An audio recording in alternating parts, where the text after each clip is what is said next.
Divrei-HaYamim Alef. Chapter 13. David consulted with the commanders of thousands and of hundreds, with every leader.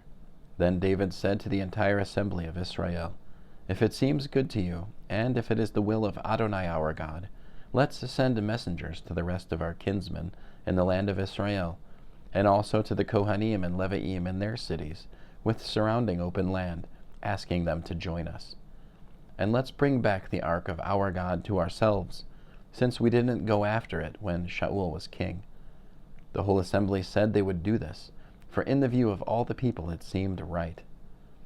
So David summoned all Israel to come together, from Shechor in Egypt all the way to the entrance of Hamath, to bring the ark of God from Kiryat-Yearim.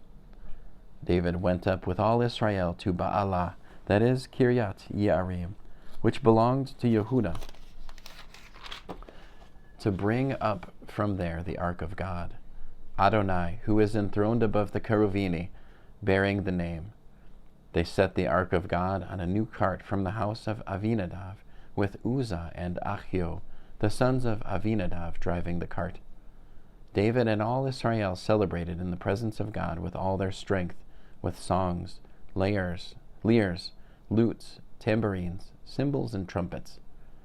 When they arrived at Kidon's threshing floor, the ox stumbled, and Uzzah put out his hand to steady the ark.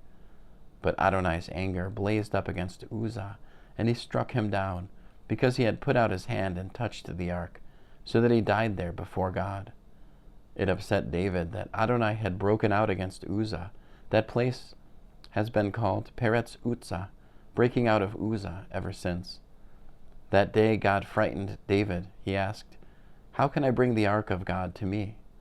So David didn't bring the ark into the city of David. Rather, David carried it aside into the house of Obed-Edom the Gittite. The ark of God stayed with the family of Edom the Gittite in his house for 3 months, and Adonai blessed the household of Obed-Edom and all he had. End of 1 Chronicles chapter 13.